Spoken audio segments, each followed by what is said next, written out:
Okay, today we are starting off with where we left yesterday in the last class. Today is how many classes are left after this? جی ادی آپ بتائیں گے ہماری کتنی کلاسیں رہ گئی ہیں؟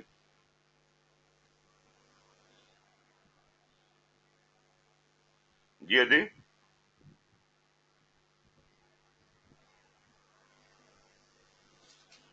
جی سر. کتنی کلاسز رہ گئی ہیں ابھی؟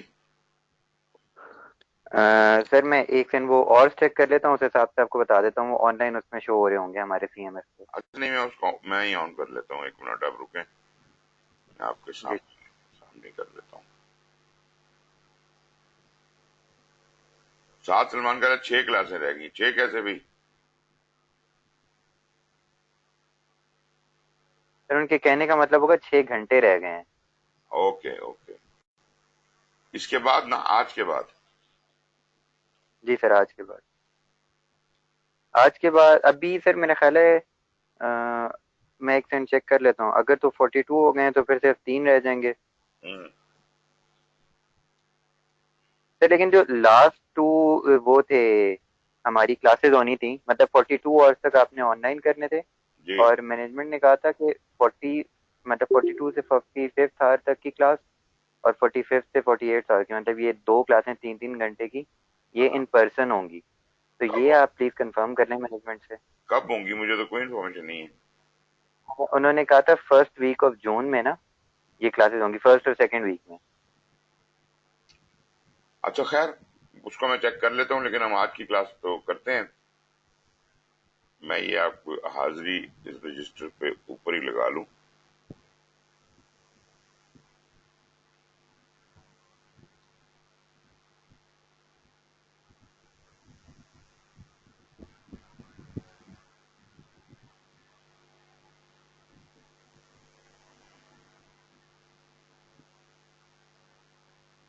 جی میں ایک دفعہ پھر اٹینڈنس بول رہا ہوں. اور ویسے سب موجود ہی ہیں سوائے دعا کے. دعا کی کیا خبر ہے ادی؟ سر وہ اس کی طبیعت کا تھوڑا ایشو ہے تو انہوں نے آج کلاس وہ شاید نہ لے سکیں. اوکے. دعا اور مصطفیٰ.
سر آپ نے مجھے ایبسینٹ کر دیا.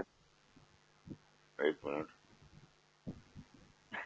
تمہیں کہاں کر دیا یار؟ دعا کو کیا ہے.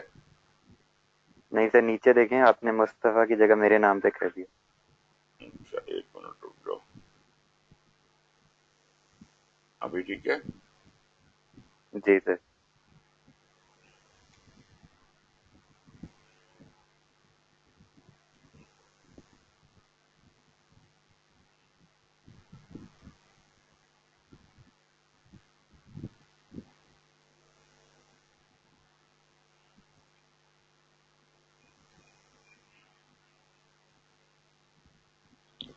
یہ ایک نظر اٹینڈنس دیکھ لیجئے گا سارے. یہ جناب آج کی ایڈ کر کے اب 42 ہو گئی ہے. ٹھیک ہے جی. جی سر. تو اب جو آگے ہماری کلاسز ہوں گی وہ ان پرسن ہوں گی جون کے فرسٹ اور سیکنڈ ویک میں. اچھا ابھی ایسا کرنا ہے آپ نے کہ یہ بات کنفرم کر جی کے سر. مجھے کنفرم کر کے تو آپ نے مجھے بتانی ہے. ٹھیک ہے سر، میں یہ آپ کو اسی ویکینڈ پہ کنفرم کر دوں گا. ہاں بالکل، اگلی کلاس سے پہلے بتا دینا مجھے. ٹھیک ہے سر، ٹھیک ہے. ٹھیک ہو گیا جی.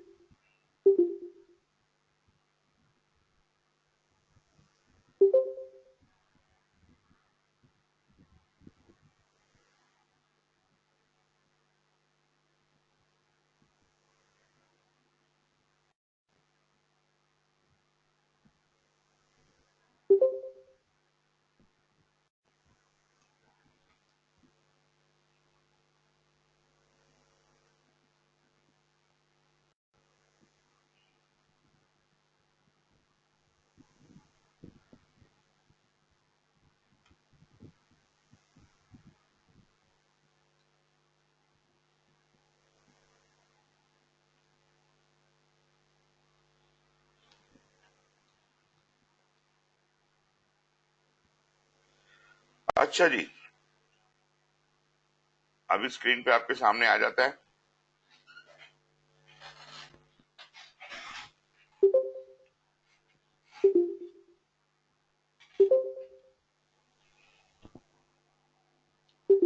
رائٹ جی، جیسا کہ ہم نے ڈسکس کیا ہوا ہے. ایک منٹ دیکھ لوں. ماہم آپ کچھ کہنا چاہ رہی ہیں؟ آپ کا ہاتھ کھڑا ہے.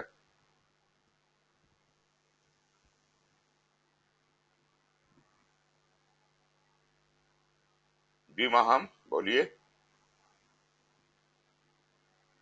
سر وہ پہلے کیا تھا تو وہ جب آواز کا آپ نے پوچھا تھا تب کیا. اچھا ٹھیک ہے. اور جی مدثر آپ بولیے. سر اس سے پہلے کہ ہم آگے چلیں، یہ بیک لاگنگ کے اوپر اگر آپ تھوڑا سا مزید روشنی ڈال دیں. Back logging. جی سر، وہ پچھلی دفعہ ٹیلرنگ سے پہلے آپ نے ایک بات کی تھی، بیک لاگنگ ریکوائرمنٹ ہوتی ہے نا سر، اس کو ذرا تھوڑا سا. جی جی جی، ایسا ہے کہ ایجائل میں چونکہ آپ کی انکریمنٹس فیزز نہیں ہوتی اور انکریمنٹس ہوتی ہیں، اور انکریمنٹس چھوٹی چھوٹی ہوتی ہیں. جیسے میں نے کہا کہ 2 سے 4 یا 6 ہفتے تک ہو سکتی ہے. بڑے سے بڑے پروجیکٹ کی جو انکریمنٹ ہے وہ 6 ہفتے سے زیادہ بڑی نہیں ہو سکتی. تو بہت زیادہ چینجبل پروجیکٹ ہے جس میں زیادہ تبدیلی آتی ہے تو 2 ہفتے ہوگا یا 4 ہفتے ہوگا. یہ ڈیپینڈ کرتا ہے آرگنائزیشن ٹو آرگنائزیشن کہ آپ کے آئٹریشن کا سائز کیا ہوگا. آرگنائزیشن ڈیسائیڈ کرتی ہے، پہلے سے ڈیسائیڈ کیا ہوتا ہے کہ ہمارے ہاں جو بھی پروجیکٹ چلیں گے ان کا سٹینڈرڈ آئٹریشن سائز 4 ہفتے ہوگا یا 2 ہفتے ہوگا یا 6 ہفتے ہوگا. آئی ٹی میں تو ایسا ہے، لیکن ابھی جو دوسری انڈسٹری ہے جنہوں نے اڈاپٹ کرنا ہے اس کو، ان کے بارے میں تھوڑا سا ابھی کنفرم نہیں ہے. ابھی تو وہ اسی کے اوپر چلیں گے، لیکن دا سائز میں differ from industry to industry. خیر، جہاں پر بھی آپ پروجیکٹ کر رہے ہیں اس کی مناسبت سے آپ کی آئٹریشن کا سائز ڈیسائیڈ ہوگا. لازمی بات ہے کہ آئٹریشن کا سائز ڈیسائیڈ ہونے سے پہلے، یا خیر ڈیسائیڈ ہو بھی جائے، جب پروجیکٹ شروع کرنا ہوتا ہے تو یہاں پر سب سے بڑا رول پروجیکٹ مینیجر کا نہیں ہوتا. ان ایجائل سب سے بڑا رول ہوتا ہے پروڈکٹ اونر کا. Product owner in other words, جیسے ہمارے ہاں پروجیکٹ اسپانسر ہوتا ہے، آپ یوں سمجھ لیجئے کہ یہ اس طرح کی چیز ہے پروڈکٹ اونر. یہ جو پروڈکٹ اونر ہوتا ہے یہ ہماری طرف سے ہوتا ہے، اور یہ پوری طرح ذمہ دار ہوتا ہے پروڈکٹ کی ریکوائرمنٹس کا. مطلب جو ہم پڑھتے ہیں نا اسکوپ میں، جیسے ہم نے شروع میں پڑھا تھا کہ ریکوائرمنٹ گیدرنگ، تو وہ جو ریکوائرمنٹ گیدرنگ پورے پروجیکٹ کی ہے اس کی ذمہ داری اوور آل پروڈکٹ اونر کے پاس ہے. جب آپ کو پتا ہوگا کہ پروڈکٹ اونر تو یا اسپانسر جو ہے وہ تو کچھ بھی کام نہیں کرتا ہے اس قسم کا، لیکن ایجائل میں کرتا ہے. پروڈکٹ اونر کی ذمہ داری ہے کہ ریکوائرمنٹس اٹھائے پورے پروجیکٹ کی، ایک آئٹریشن کی نہیں. آئٹریشن کی ذمہ داری ابھی بھی ٹیم کے پاس ہی ہے، لیکن جو اوور آل پروجیکٹ ہے اس کا وہ ریکوائرمنٹ اٹھاتا ہے. اور اس کے علاوہ اسٹیک ہولڈرز اور خاص طور پہ کسٹمر کے ساتھ جو بات چیت کرنے کا ڈائریکٹلی ذمہ دار ہے وہ بھی پروڈکٹ اونر ہی ہے. یہ ہوگا اسپانسر والا رول. جو پروجیکٹ مینیجر کا رول ہوتا ہے اس کو اسکرم والے اسکرم ماسٹر کہتے ہیں، لیکن یہ رول بھی بہت بدل گیا. اب project manager day to day working کا پوری طرح سے ذمہ دار نہیں ہے. اب اس کی ذمہ داری یہ ہے، مطلب ساری پاورز ٹیم کو ڈیلیگیٹ کر دی گئی ہیں. ٹیم کا جنرلی سائز جو ہوتا ہے وہ 10 سے 12 لوگ ہوتا ہے، 8 سے 12 لوگ کہہ لیجئے. 8 سے 12 لوگ اکٹھے کیے جاتے ہیں، ایک ٹیم بنائی جاتی ہے، اس کے اوپر ایک اسکرم ماسٹر بیٹھا ہوتا ہے، اور اسکرم ماسٹر کی یا پروجیکٹ مینیجر کی جتنی طاقتیں ہوتی ہیں کہ یہ کرے گا وہ کرے کام کرنا، اور ساری وہ پاور جتنی بھی ہیں وہ سب کی سب ٹیم کے پاس ہوتی ہیں. اسکرم ماسٹر کے پاس بہت محدود سی طاقت ہوتی ہے. اسکرم ماسٹر کیا کرتا ہے کہ اس کا کام ہے سرونٹ لیڈرشپ. وہ کیا کرتا ہے، وہ ٹیم کے اوپر چھوڑتا ہے کہ تم کیا کرو گے، کیسے کرو گے، کیوں کرو گے، کب کرو گے. All these decisions are made by the team themselves. And team اسے بتاتی ہے کہ ہمیں یہ کام کرنے کے لیے یہ چیز اس وقت چاہیے.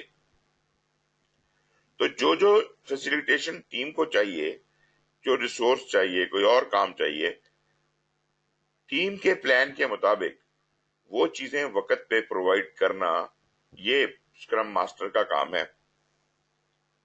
اور اسکرم ماسٹر روزانہ ان کے ساتھ ایک اسٹینڈ اپ میٹنگ کرتا ہے جس کو ڈیلی اسکرم بھی کہا جاتا ہے. اسٹینڈ اپ میٹنگ ہوتی ہے، کھڑے کھڑے میٹنگ ہوتی ہے.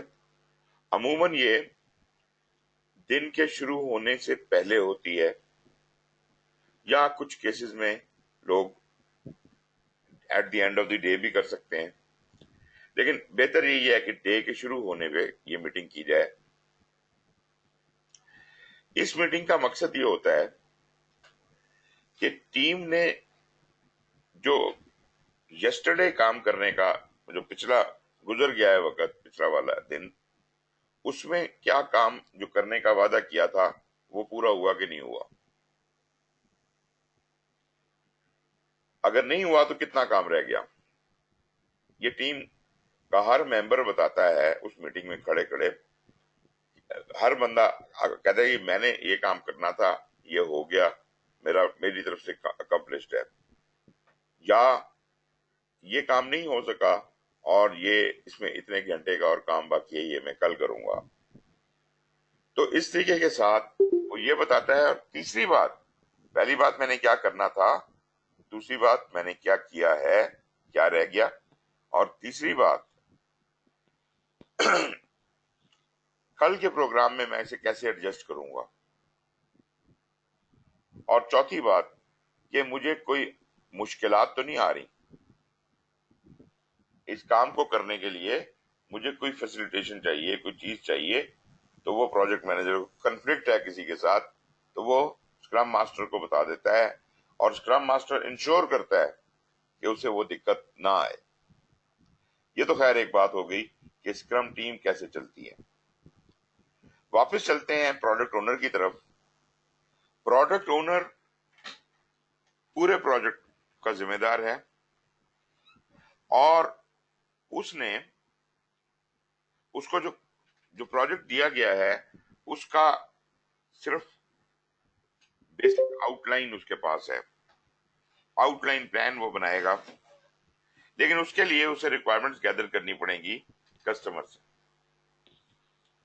تو وہ کسٹمر کے ساتھ بات چیت کرتا ہے، اور ان سے یہ بڑا ایک ڈیٹیل پروسیس ہے کہ ریکوائرمنٹس کیسے گیدر کی جائیں گی.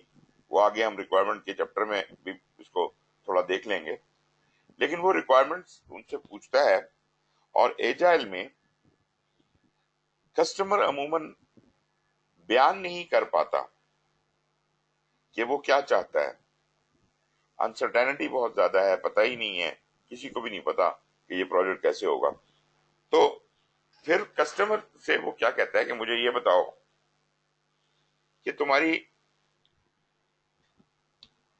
جو مجھے چھوٹی چھوٹی کہانی کی صورت میں بتاؤ، قصوں کی صورت میں بتاؤ کہ ساری ریکوائرمنٹس کیا ہیں. پہلی ریکوائرمنٹ، ایک ریکوائرمنٹ لے لو اور اس کی ایک کہانی بنا کے مجھے بتاؤ کہ اگر ہم یہ کام کریں، مثال کے طور پہ آپ کہہ رہے ہیں جی ہم چاہتے ہیں کہ ایک ہمارا آفس کو پبلک آفس ہے اور اس میں کمپلینٹس آتی ہیں، لوگ پبلک ڈیلنگ ہے، تو ہم یہ چاہتے ہیں کہ پبلک ڈیلنگ میں لوگوں کو سب کو اٹینشن ملے اور کیو ٹائم ریڈیوس ہو. ایک ریکوائرمنٹ ہے کہ کیو ٹائم ریڈیوس ہو، کہ لوگ کھڑے ہوئے ہیں ونڈو کے اوپر تو انہیں کم ٹائم لگے. تو اس کی کہانی وہ بناتا ہے، اس کو کہتے ہیں قصہ بتاتا ہے، اس کو کہتے ہیں ایپک، EPIC، ایپک بناتا ہے. اور وہ بتاتا ہے جی اگر میرا ایک کسٹمر آئے مسٹر ایکس اور ونڈو کے اوپر ہمارا امپلائی بی بیٹھا ہوا ہے، مسٹر ایکس جو جب آتا ہے تو اس کو 3 بجے وہ وزٹ کرتا ہے. 3 بجے جب وہ آتا ہے تو کیو کا سائز جو ہے وہ 25 لوگوں کا ہوتا ہے. ہر آدمی کے اوپر اتنا ٹائم لگتا ہے، اور ہم یہ چاہتے ہیں کہ اس آدمی کی باری آتی ہے کوئی 3 گھنٹے کے بعد. ہم یہ چاہتے ہیں کہ اس آدمی کو 5 منٹ کے اندر اندر انٹرٹین کیا جائے یا 10 منٹ کے اندر اندر انٹرٹین کیا جائے. ابھی آپ نے دیکھا قصے کی صورت میں اس نے اپنی ایک ریکوائرمنٹ بتا دی. یہ جتنی ریکوائرمنٹ اکٹھی کرتا جاتا ہے یہ ایپکس بنتے جاتے ہیں.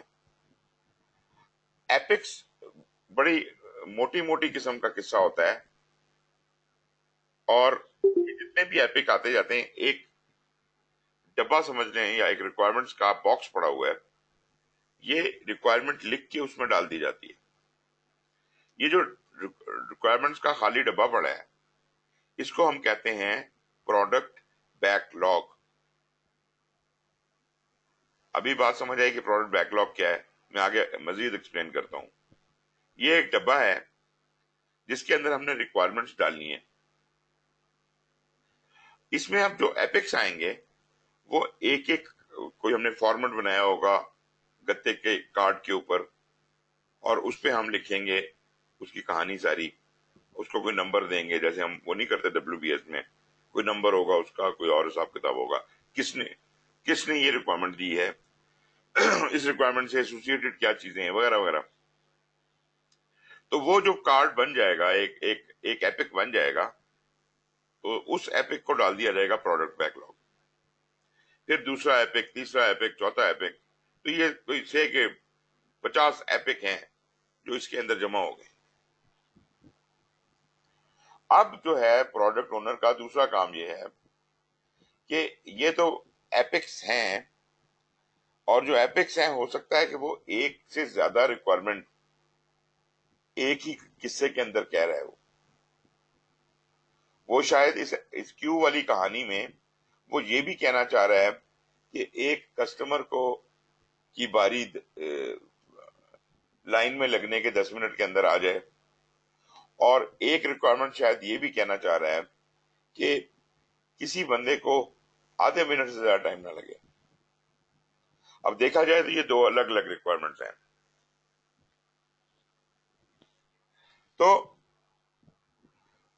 اس کا مطلب ہے کہ یہ جو ایپک بنا ہے اس ایپک کو مزید توڑنا پڑے گا. جیسے ورک پیکج کو ہم مزید توڑتے تھے، اس ایپک کو مزید توڑنا پڑے گا.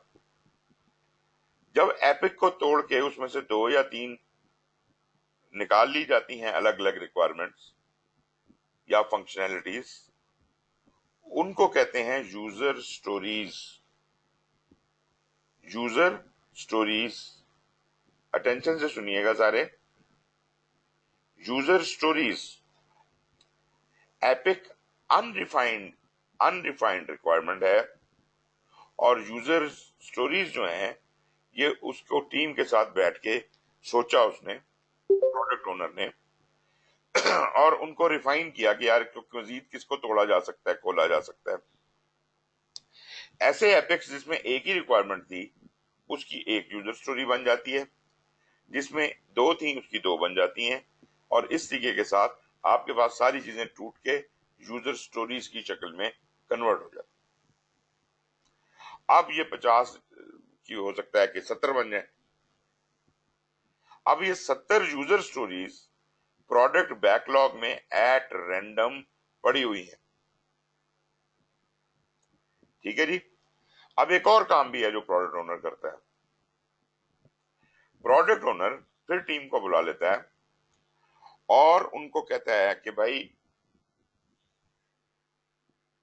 یہ جو سارے کام ہیں ان کے اوپر یہ اسیس کرو کہ سب سے زیادہ ویلیو کون سا کام جنریٹ کرے گا. پرائرٹائزیشن کرو کون سی ریکوائرمنٹ سب سے پہلے کرنی چاہیے، اور اس کے اندر ایک مین کنسرن یہ ہے کہ جو کام پہلے کیا جائے وہ سب سے زیادہ ویلیو جنریٹ کر کے دے. دوسرے نمبر پہ اس سے ذرا کم، پھر اس سے کم، پھر اس سے کم. تو ایک تو مجبوری ہماری ہے کہ کام کو ایک سیکوینس میں کرنا ہے، وہ سیکوینس بھی ہم نے یہیں اسٹیبلش کرنا ہے، اور دو سیٹ آف جابس ہم اٹھانا شروع کریں گے جو سب سے زیادہ ضروری اور پہلے ہونے والے ہیں. اس طرح سے ہم ایک سٹیک بنا لیں گے ان ساری ریکوائرمنٹس کو پرائرٹائز کر کے. ہم اس پروڈکٹ بیک لاگ کو پرائرٹائز کر لیں گے.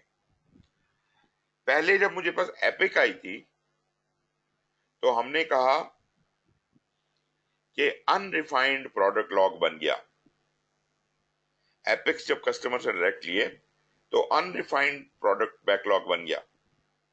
اور ان پروڈکٹ بیک لاگ میں کیا پڑا ہوا تھا؟ ایپکس پڑے ہوئے تھے، اور کچھ ایپکس تھے جو بعد میں پتا چلا کہ وہ یوزر سٹوری بن گئے. لیکن کچھ ایپک کھل کے ایک سے زیادہ یوزر سٹوریز بن گئے.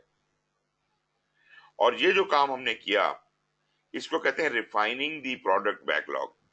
ہم نے پروڈکٹ بیک لاگ کو ریفائن کیا، صاف کیا اور اس کے ٹکڑے کیے.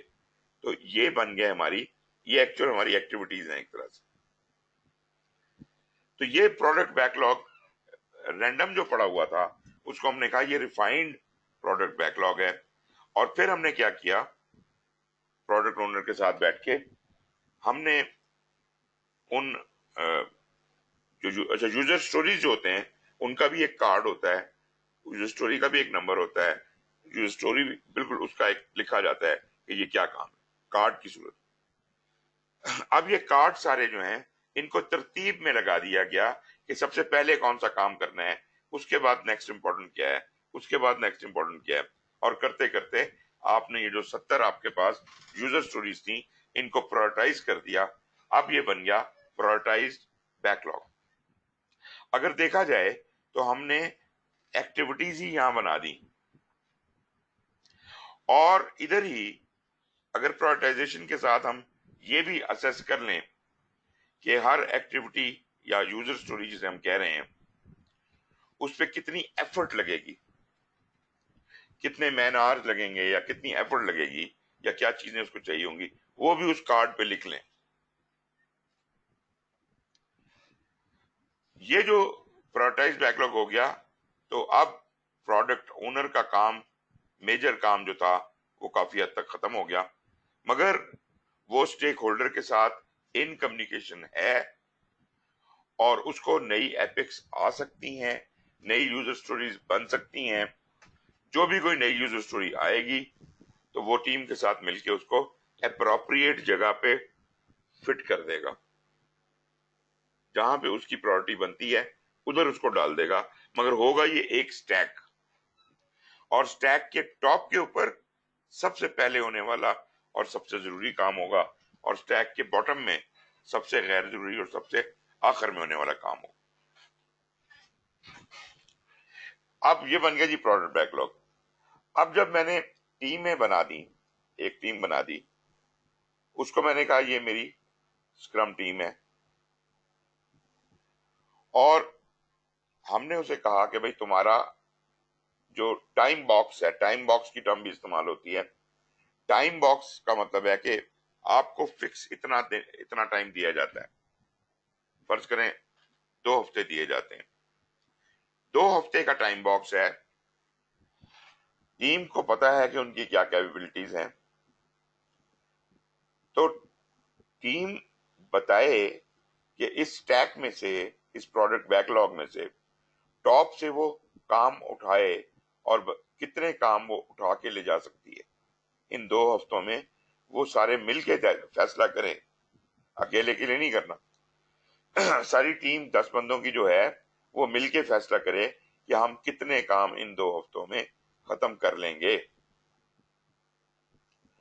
سے کہ انہوں نے کہا ہم یہ 10 کام کر سکتے ہیں، تو انہیں کہیں گے یہ 10 کارڈ لو اور جاؤ شروع کرو.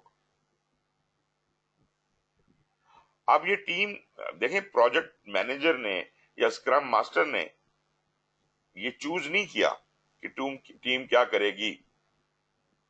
انہوں نے تو صرف بیک لاگ کو پرائورٹائز کر کے رکھ دیا. ٹیم آئی، اوپر سے 10 کارڈ اٹھا کے لے گئی. ایک اسی طرح کا ڈبہ،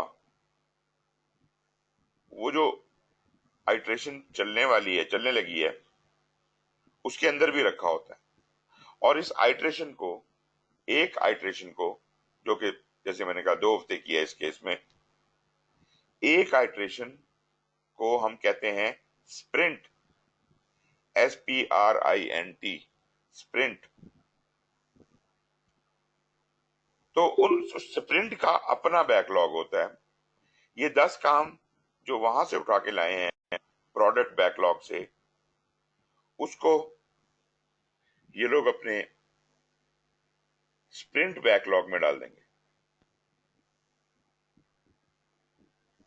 اب جب یہ 10 کام ترتیب میں 10 کارڈ اوپر سے نیچے، اوپر سب سے امپورٹنٹ اور نیچے سب سے کم ضروری، اس طرح سے وہاں رکھ دیے جاتے ہیں، پھر یہ ٹیم کام شروع کرتی ہے.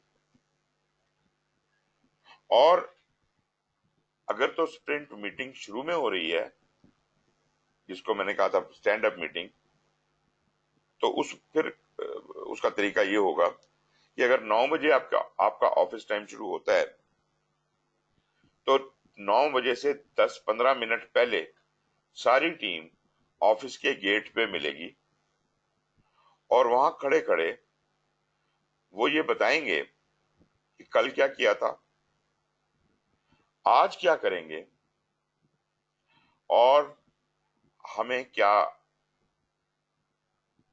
کنسٹرینٹس ہیں، کیا مشکلات ہیں، اور ہمیں کہاں پہ مدد چاہیے. اسکرم ماسٹر اس میٹنگ کو ہیڈ کرتا ہے.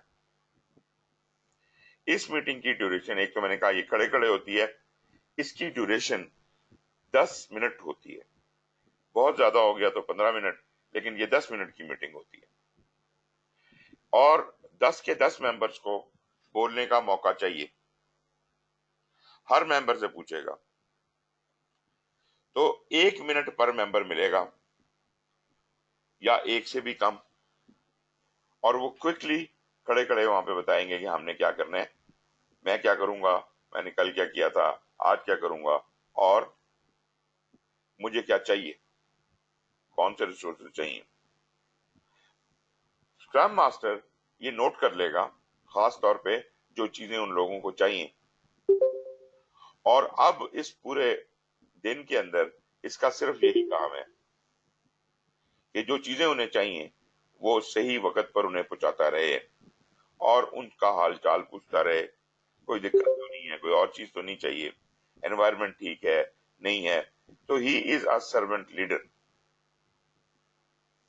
یہاں یہ بھی سمجھ لینا ضروری ہے کہ پروجیکٹ مینیجر یا اس کیس میں جسے ہم اسکرم ماسٹر کہتے ہیں، یہ کوئی ان کا باس نہیں ہوتا. اسکرم ماسٹر اس ٹیم ممبر کے برابری کا بندہ ہے، بلکہ یہاں تک کہا جاتا ہے کہ جو اسکرم ماسٹر ہے وہ بھی ٹیم کا ایک ممبر ہی ہے. کسی بھی ممبر کو اسکرم ماسٹر کا رول دیا جا سکتا ہے. کچھ آرگنائزیشنز تو ایسا بھی کرتی ہیں کہ وہ اسکرم ماسٹر کا رول سوئچ کرتی رہتی ہیں. 2-4 دن ایک بندہ اسکرم ماسٹر رہا, 2-4 دن کوئی اور آ گیا, یا سم تھنگ لائک دیٹ. تو اس سے کیا ہوتا ہے کہ سب لوگوں کی گرومنگ بھی ہوتی ہے, اور ایون دا اسکرم ماسٹر اگر اس کو جو کام فیسیلیٹیشن کا ہے اس سے فرصت ملے, اگر وہ اتنا زیادہ کام نہ ہو کہ اس کا پورا ٹائم ہی اس پہ لگ جاتا ہے, اگر اس کو ٹائم ملے تو وہ کیا کرے گا, وہ ٹیم کے ساتھ بیٹھ کے کام کرے گا. یہ باتیں بڑی عجیب لگ رہی ہوں گی ٹریڈیشنل پروجیکٹ مینجمنٹ سننے کے بعد کہ یار یہ تو بالکل ہی آبے کا آبائی بگڑ گیا, سب کچھ چینج ہو گیا. مگر یہ میں آپ کو ایک طریقہ بتا رہا ہوں اسکرم کا, باقی بھی تقریباً ایسے ہی ہیں, لیکن جو نام میں رولز کے بتا رہا ہوں, مثال کے طور پہ product owner, scrum master, scrum team member, یہ رولز تبدیل ہوتے ہیں مختلف میتھڈالوجیز کے اندر, لیکن تقریباً جو آؤٹ لے ہے, کام کرنے کا طریقہ ہے, وہ تقریباً ایسے ہی رہتا ہے. اب میں نے آپ کو بتا دیا کہ پروڈکٹ بیک لاگ ہے جو کہ پورے پروجیکٹ کا ہے, اور اس کی ذمہ داری پروڈکٹ اونر کے پاس ہے, جس کو ہم یہاں پروجیکٹ اسپانسر بھی کہتے ہیں. پروڈکٹ اونر بنیادی طور پہ باس ہے, اور اسکرم ماسٹر جو ہے وہ ٹیم کی ذمہ داری لیتا ہے کہ میں ان کی خدمت کروں گا, اور ٹیم جو ہے وہ خود اپنے لیے کام چن کے لاتی ہے اور خود ہی بغیر کسی کے کہے سنے وہ کام کرتی ہے. صرف وہ ڈیلی اسٹینڈ اپ میٹنگ میں صبح 3 سوالوں کے جواب دیتے ہیں, ہم نے کل کیا کیا, ہم نے آج کیا کرنا ہے, اور ہمیں کس چیز کی ضرورت ہے. اور یہ چیزیں پھر وہ جو چیزوں کی ضرورت ہے, جو فیسیلیٹیشن چاہیے, وہ اسکرم ماسٹر اس کام کو پورا کرتا ہے اور ٹیم اپنا کام کرتی ہے. یاد رہے کہ یہ ٹیم ورک ہے, یہاں کوئی کام کسی ایک بندے کا نہیں ہے. اگر آپ ڈیلے کریں گے, کام پورا نہیں کریں گے, تو ٹیم ذمہ دار ہے, کوئی ایک آدمی ذمہ دار نہیں ہے. یہاں پہ ایک بڑی امپورٹنٹ چیز ہوتی ہے, جب ہم اتنی طاقت دے دیتے ہیں ٹیم کو تو ٹیم ذمہ دار بن جاتی ہے. ایک شرارتی ترین بچہ ہوتا ہے نا کلاس میں, اس کو مانیٹر بنا دیا جاتا ہے تو وہ سب سے ڈاٹا مانیٹر بنتا ہے. ویسے وہ بہت شرارتی تھا, اسے پتا تھا کہ شرارت کیسے کیسے کرتے ہیں. اب انہیں قابو کرنے آیا ہے تو وہ سب سے ڈاٹا بنے گا. تو اس چیز کو ذہن میں رکھیں کہ جو ٹیم ممبر ہی میں سے, کلاس میں سے ہی ایک کسی کو اسکرم ماسٹر بنا دیا جائے گا, بھلے وہ پورے اسپرنٹ کے لیے رہے. اسپرنٹ وہ ایک انکریمنٹ کو کہہ رہا ہے جو 2 سے 6 ہفتے کی ہو سکتی ہے, بھلے وہ پورے اسپرنٹ میں رہے یا اس کو تبدیل کیا جاتا رہے. یہ کمپنی کی پالیسی پہ ڈیپینڈ کرتا ہے کتنی دفعہ تبدیل کرنا ہے, روزانہ کرنا ہے یا ایک ہفتے بعد کرنا ہے یا 2 دن بعد کرنا ہے, جیسے بھی کرنا ہے. مقصد اس کا یہی ہے کہ جو اسکرم ماسٹر ہے وہ ٹیم ممبر ہی ہے, اور وہ ٹیم کے ساتھ بیٹھ کے کام بھی کرتا ہے, لیکن اس کا کام فیسیلیٹیشن کا ہے. اب ٹیم کیا کرے گی؟ ٹیم پہلا کارڈ اٹھائے گی اور بالکل اسی طرح سے پلاننگ کرے گی اس پہلے کام کی. ابھی وہ اس کام کو یہاں پہ مزید بریک کریں گے. فرض کر لیجئے کہ وہ جو کام تھا, جو یوزر سٹوری اٹھائی ہے انہوں نے, وہ ایک ورک پیکج تھا. جیسے ورک پیکج کو ہم ایکٹیویٹیز بنانے کے لیے توڑتے ہیں, پھر ان کی سیکوینسنگ کرتے ہیں, وہ سارے کام اب یہ ٹیم خود کرے گی. اچھا, اب ایک اور بڑا انٹرسٹنگ سینیریو سن لیجئے. اگر یہ ٹیم یہ 10 کام نہ کر سکی تو کیا ہوگا؟ کوئی مجھے مدد کرے گا اس بات میں؟ who can help me on that. اگر یہ ٹیم اپنے اسپرنٹ کی مدت ختم ہونے تک یہ 10 کام مکمل نہ کر سکی تو کیا ہوگا؟ جی خالد سلطان. سر ایک تو جو کام مکمل نہیں ہوئے وہ بیک لاگ میں چلے جائیں گے، وہ اگلے دن اگلی ٹیم کو سائن کر دیے جائیں گے. اور دوسرا ہے کہ پلان بھی کر سکتے ہیں کہ اس ٹیم کی کیپیسٹی کیا ہے، آئندہ ان کو ویسے ہی کام اسائن کیا جائے. پہلی بات سے میں اتفاق کرتا ہوں، دوسری بات سے نہیں کرتا. آپ کے پاس کیا طاقت ہے کہ آپ انہیں کام اسائن کر سکیں؟ آپ ہیں کون؟ اسکرم ماسٹر ہیں، آپ پروڈکٹ اونر ہیں، آپ کے پاس طاقت ہی نہیں ہے. You are not allowed to fix کہ آپ اتنا کام کرو گے. بات سمجھ آئی آپ کو خالد؟ سمجھ آ گئی سر.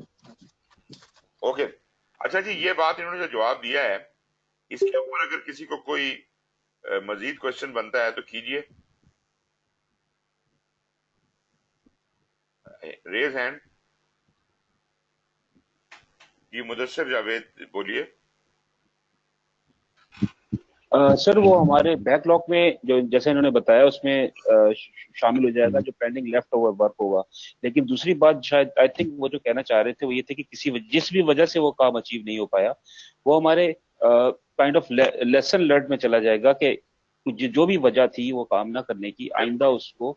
ہاں اچھا، مزے کی بات یہ ہے کہ کام اگر پورا نہ ہوا تو ٹیم کی ذمہ داری ہے، ٹیم ہی جانے گی پہچانے گی کہ کیا ہوا تھا، کیوں کام پورا نہیں ہو سکا یا وٹ ایور. لیکن یہ کب کر پائے گی؟ جب سپرنٹ ختم ہوگا. ٹھیک ہے جی، جب سپرنٹ ختم ہوگا تو پھر وہ اس بات کو ایویلویٹ کرے گی کہ کتنے کام کرنے تھے، کتنے ہوئے ہیں، اور ایسا کیوں ہوا ہے کہ ہم سے یہ کام پورا نہیں ہو سکا. جی مدثر بتائیے. سر اسپرنٹ ختم ہونے کا مطلب یہی ہے نا کہ جو ہمیں ایلوکیٹڈ ٹائم تھا یعنی کہ جو ہمیں ٹائم باکس دیا گیا تھا وہ ٹائم باکس جیسے ختم ہوا اس کا مطلب ہے کہ ہمارا اسپرنٹ ختم ہو گیا. جی تو ظاہر ہے یہ اسی وقت ہی ڈٹرمن ہو پائے گا کہ کیا کیا کام نہیں ہو پایا. جی وہ بالکل صحیح کہہ رہے ہیں آپ، اور ٹیم ہی کرے گی، کوئی اور نہیں جی کرے سر گا. ٹیم ہی کرے گی، ٹیم کا ہی کام ہے، ٹیم کا ہی کام ہے کہ یہی کام ہے. ٹھیک ہے سر. دو تین چیزیں اور چھوٹی چھوٹی سر یہاں آپ کافی ڈیٹیل میں بتا رہے ہیں سر، چیزیں رہ جائیں گی یہ میں ابھی یہاں پہ کلیئر کرنا چاہ رہا ہوں. اچھا آئٹریشن کا سب سے پہلے آپ نے بات کی کہ وہ ٹائم باؤنڈ ہوتی ہے. ٹائم باؤنڈ کیا ہر صورت یہ ہارڈ اینڈ فاسٹ رول ہے کہ وہ ٹائم باؤنڈ ہوگی؟ آئٹریشن ایسا بھی تو ہو سکتا ہے نا سر کہ مائل سٹون وائز ہو کہ جب یہ چیز ہو جائے گی اس کے بعد ہم آگے چلیں گے. اگر یہ مائل سٹون وائز ہوگی تو یہ ایجائل نہیں رہے گی. اچھا یہ ایجائل کا اصول ہے ٹائم باکسنگ. اور یہ کیوں ہے بتا، یہ کیوں ہے؟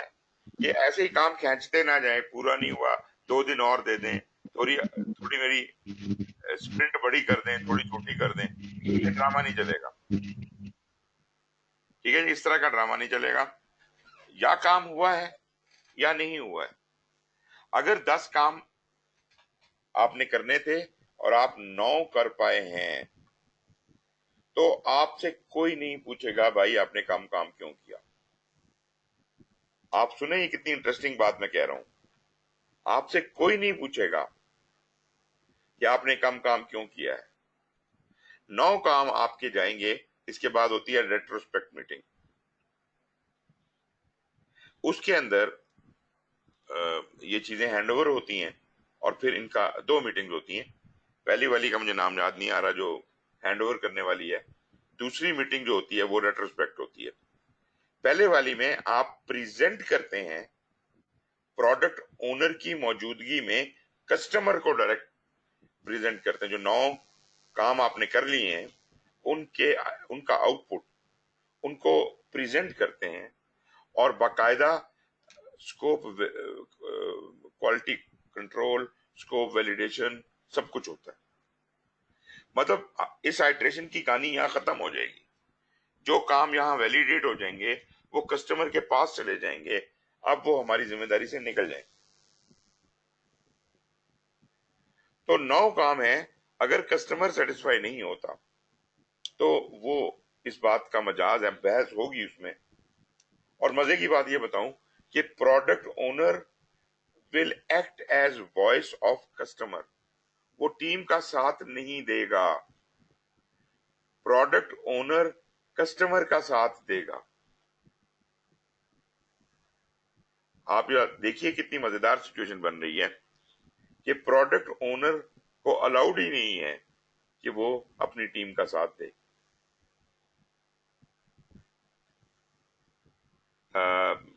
کون جی؟ عاطف امین، عاطف بولیے گا. سر ریٹروسپیکٹو کی جو ادر ہے جو اسٹارٹ ہوتی ہے وہ پرسپیکٹو سر؟ نہیں یار، اس کا نام میں کہیں سے دیکھ لیتا ہوں، ابھی مجھے یاد نہیں آ رہا. اسپرنٹ ایکسپٹینس ہے کہ کیا ہے، لفظ نہیں یاد آ رہا مجھے. اسپرنٹ کی پہلی میٹنگ ہوتی ہے، مطلب جو ڈلیوری کی میٹنگ ہوتی ہے. آ جائے گا یاد تو میں بتا دوں گا. بالکل ٹھیک سر، بالکل ٹھیک سر، تھینک یو سر. تو اس میٹنگ میں پروڈکٹ اونر، کسٹمر کی ٹیم پوری بیٹھی ہوتی ہے اور آپ اپنا کیس پلیڈ کر رہے ہوتے ہیں کہ جناب یہ آپ نے دی تھی ریکوائرمنٹ، یہ یوزر سٹوری تھی، یہ چیز تھی، یہ دیکھیں کمپلیٹ ہے، میں پروف کرتا ہوں کہ یہ کمپلیٹ ہے. وہ کہتے ہیں جی یہ پروو نہیں ہوا، اب یہ تو اس میں یہ فلانی ریکوائرمنٹ پوری نہیں ہے، یا ایسے ہونا چاہیے تھا. اچھا ایک بات یاد رکھیے کہ جو ریکوائرمنٹس جو آئٹریشن میں کر رہا ہوں، جو کام میں back log, product back log سے اٹھا کے اسپرنٹ میں لے آیا ہوں، دوران اسپرنٹ کے چلنے کے اس کے اندر کوئی تبدیلی کرنے کا کسی کو حق نہیں ہے. کسٹمر یہ نہیں کہہ سکتا کہ یہ جو پہلا والا کام تھا اس میں ریکوائرمنٹ اب مجھے بعد میں خیال ہے بڑھا دو، یہ نہیں کرے گا وہ. میں نے اتنے بڑے پروجیکٹ میں صرف ان 10 ایکٹیویٹیز کو لاک کیا، لیکن customer is fully allowed to walk in to the sprint any time, observe کرے، کام ہوتا ہوا دیکھے، وہاں بیٹھ جائے، لیکن اسے بولنے کی اجازت نہیں ہے. اس سے کیا ہوتا ہے کہ دو باتیں. نمبر ایک کہ جو کام شروع ہو چکا ہے، جو 10 ایکٹیویٹیز ہم نے اٹھا لی ہیں، ان میں تو کوئی تبدیلی کی گنجائش نہیں ہے، یہ ٹائم باکس میں آ گئے. اور نمبر دو، جو کچھ ہو رہا ہے ہم چھپا کے نہیں کر رہے، this is transparently visible. Customer can walk in any time, sit and see کیا ہو رہا ہے، مگر وہ بیچ میں انٹرفیئر نہیں کر سکتا. ٹیم آپس میں کام کرے گی، چھوٹی سی ٹیم ہے، ان کو آپس میں آواز مار کے بھی بلا سکتے ہیں، کو لوکیٹڈ ہیں، اکٹھے بیٹھے ہوتے ہیں عموماً. مطلب بہتر یہی ہے کہ ٹیم اکٹھی بیٹھی ہو، لیکن میں نے ایسا بھی دیکھا ہے کہ ورچوئل انوائرمنٹ میں آدھی ٹیم امریکہ بیٹھی ہے، آدھی پاکستان بیٹھی ہے، ایسا بھی ہے. تو اس کو ہم اکاموڈیٹ کر لیتے ہیں، لیکن پریفرنس یہی ہوتی ہے کہ اگر ممکن ہو سکے تو پوری ٹیم ایک ہی جگہ پہ، ایک ہی کمرے میں، بڑے کمرے میں بیٹھی ہو. پھر ڈاکومنٹیشن کی بات آ جاتی ہے. پروجیکٹ میں تو بڑی ڈاکومنٹیشن ہوتی ہے، ریکوائرمنٹ ڈاکومنٹ، فلانے ڈاکومنٹ، یہ ڈاکومنٹ، وہ ڈاکومنٹ، اور پلانز بنتے ہیں، سارا کچھ ہوتا ہے، تو وہ کہاں جائیں گے؟ اس کا مطلب یہ نہیں ہے کہ ایجائل میں ڈاکومنٹیشن نہیں ہوتی، ایجائل میں ڈاکومنٹیشن ہوتی ہے، لیکن جو ڈاکومنٹیشن ایجائل کے اندر ہوتی ہے وہ ڈفرنٹ ہوتی ہے. ایک تو وہ غیر ضروری چیزیں نہیں ڈالتے اپنی ڈاکومنٹیشن میں، صرف وہ چیزیں وچ کیری ویلیو. دیکھیں یہاں پہ ہمارے لیے امپورٹنٹ ہے ویلیو جنریشن. اگر کوئی کام کرنے سے پروڈکٹ کی ویلیو میں اضافہ نہیں ہو رہا، کسٹمر کو جو ویلیو ہم نے ڈیلیور کرنی ہے اس میں کوئی فائدہ نہیں پہنچ رہا، تو فضول کام کرنے کا کوئی فائدہ نہیں. ایسے طریقے نکالے جائیں جو شارٹ کٹس ہوں. لمبے چوڑے پلان لکھنے کی ضرورت نہیں ہے، لیکن پھر بھی ڈاکومنٹیشن ہوگی. سوال پیدا ہوتا ہے کہاں ہوگی؟ کم از کم ڈاکومنٹیشن کاغذات پہ ہوگی،